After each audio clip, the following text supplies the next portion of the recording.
coach. Obviously, a special season for Gretna, the community. First of all, talk about the year itself and how it all came together, kind of building a champion, a program that started as a Class B school, working their way into A, then getting that championship. Yeah, it was, it's been a process.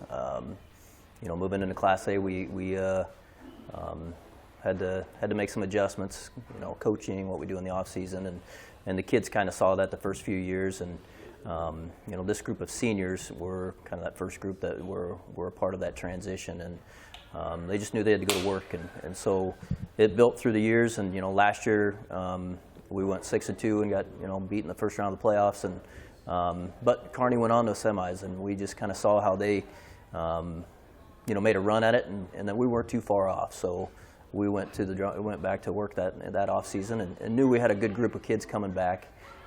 As we got into the season, tough games at the beginning of the year. As any program, you're just trying to develop and see what adjustments you need to make. And won some close games there, and then the kids just started to get more confident in what we were doing and confident in each other, and so that contributed to us making a run into the playoffs, and then we got into the playoffs, and we had a tough game there against Lincoln East right away, but it showed a lot of our character in that game, to battle, win a high-scoring game, and then we just felt like, we can play, so we just week in and week out just got more and more confident, and led to the success that we had, and as far as for the program, it's huge for us.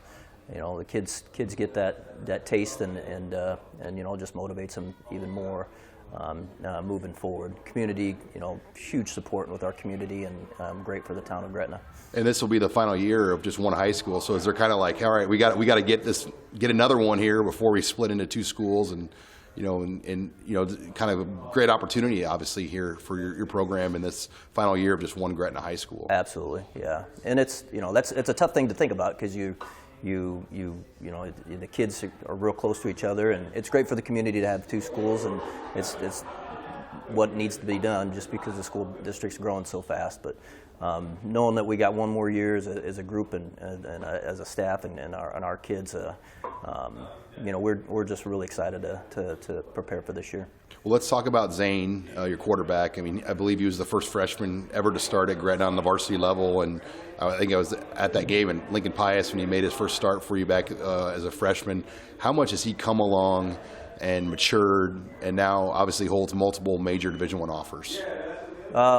He's just, and the best thing about Zane is he no matter what happens, whether it's something good or something bad, he knows he's constantly improving his craft. So from the time he was a freshman, he got to start, and that first year was just a learning experience for him and the rest of the team. But he rallied the kids around him, and they knew in the off season next year they're going to go to work and do the extra things and running routes, and he was going to get stronger. Everybody was going to get stronger, and so he's grown physically, and he's gotten taller, but gotten bigger, but he's grown also in just his ability to make all the throws. So he's a kid that just, even though he's gotten success he's had now, he's still working just as hard as he did before. Yeah, his approach, he's a humble guy, it seems like. He's got a blue-collar attitude. I mean, how much does that rub off on guys? And you think a guy like that starting as a freshman quarterback, would be,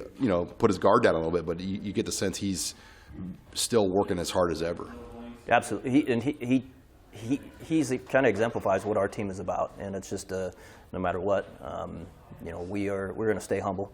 We are going to attack each week, not think too far in the future, and just constantly try to get better, because as soon as you put your guard down, and Zane knows this, somebody's going to come in and take advantage of that. So he helps, like I said before, not just lead in his words, but just in his actions, because everybody knows he's gotten all the attention, but the way he carries himself, the way he approaches every day is not that he's satisfied, by no means.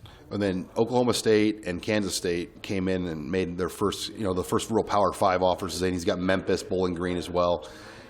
I think everybody kind of knew once he got one, it was going to really roll, For sure. and that's what's happened. Explain the recruiting in January. I mean, what kind of attention were you getting in your building for Zane, and how did things really get going with that Kansas State and Oklahoma State offer? We had quite a few schools come in, and they were wanting to watch him throw. So we did some workouts. Iowa State was in, Missouri was in.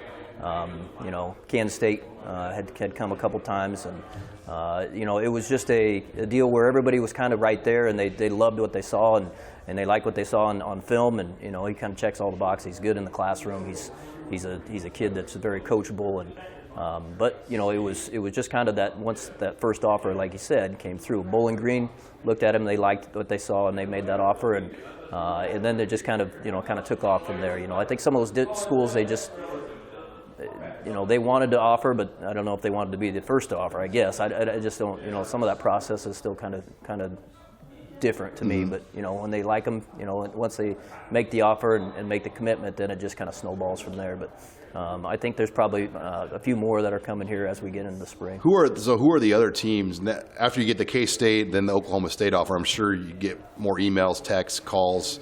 I mean, who are the people that are kind of asking you the most questions right now? Missouri, I think, will be somebody that's pretty close. I think they've shown a lot of interest in him and been in contact with us quite a bit.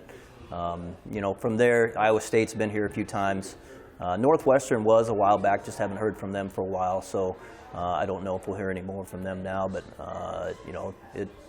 I would say like a few of those schools that have been here and been in the most contact. Now, as the new Nebraska coaches, I mean, have you had any contact with like Whipple or the staff since they've made the offensive changes at Nebraska? Have not talked to the new staff. Coach Rude has been to the school a few times. He was going to come to school here. It was probably about a month ago or so. We had a snow day, so it didn't work out that day. And then, but I haven't talked to the others. Okay. And did you have some head coaches actually come to your building to see Zane in person, or did Oklahoma State come by, or did they just kind of offer him off film, off huddle, or? Oklahoma State was one that didn't come by. They had. We had a contact through one of my assistant coaches that knew one of their assistant coaches that had sent some information to him. And then they started to look into him more and more and really studied his film. Took a lot of time, going through his film. And then they called me, and we talked for on the phone for quite a while. And they really liked what they saw. They just So did you talk to Gundy then, or no? Rattay? Rattay, yep. So I know Coach, and Zane will probably say, I think Coach Gundy's talking to Zane this Tuesday, and they're having a Zoom session. Uh-huh. So. But Rattay liked him a lot. He just said he makes all the throws, puts it on the proper shoulder, and the huge upside for Zane. And then you brought a number of other guys here with you, but let's start with Mason, a guy that's already got a couple offers as well. South Dakota State, I think Idaho, and some others, and some more might be coming. What kind of player has Mason been for you? He's a competitor, and Mason, fits the mold for all these schools because they look at him and he's 6'6", probably getting close to 6'7" now. He's got the wingspan, and he's around 240, and they just know that he's probably going to put on some weight pretty easily and be able to carry it well. He works as hard as anybody. He hates to lose. I think when you watch Mason on film, he's got a little bit of edge to him, which is good. He plays mostly on the offensive side of the ball, which is probably where he's projected to play at the next level. But we played him a decent amount on defense in certain situations just because he's such a competitor. Mm-hmm. So he offensively, great feet.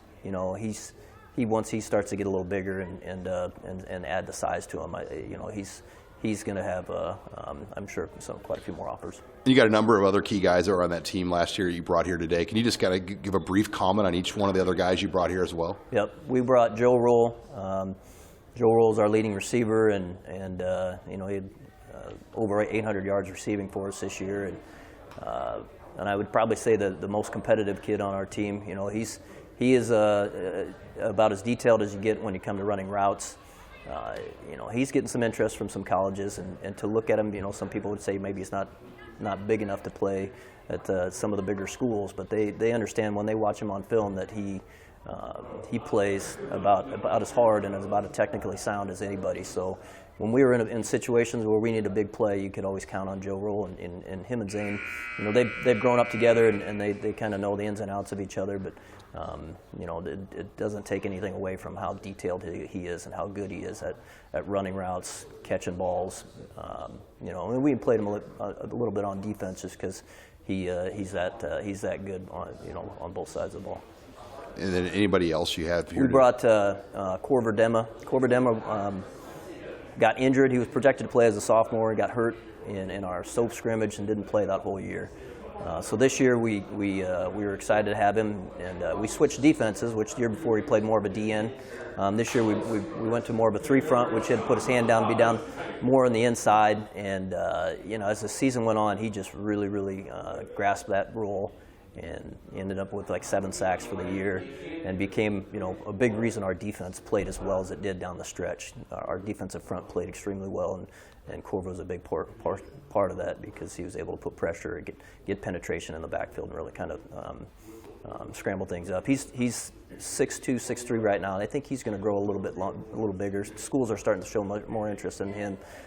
He's got a big upside as well. I think we'll see some more things for him down the road too. We also brought Blake Moore. Has played strong safety for us for 2 years. Just a great athlete all the way around. This year he had 5 picks, which I think led Class A for the most picks this year. And he's got a great knack for the ball, and very fast, and really loves to hit. I think he's got potential because he's got good size and good speed to play at the next level. All right. Well, hey, Coach, appreciate it. You guys got a big group coming back, it looks like, next year then. I mean, good group coming back, and we had a good group of seniors this year, but always tough to replace. And so there should be some holes to fill for sure, but we're excited what the kids are doing right now in the off season, and as we start to put the pieces of the puzzle together, we'll find guys to fit into those roles. So we're looking forward to kind of doing that and getting that stuff started this off season.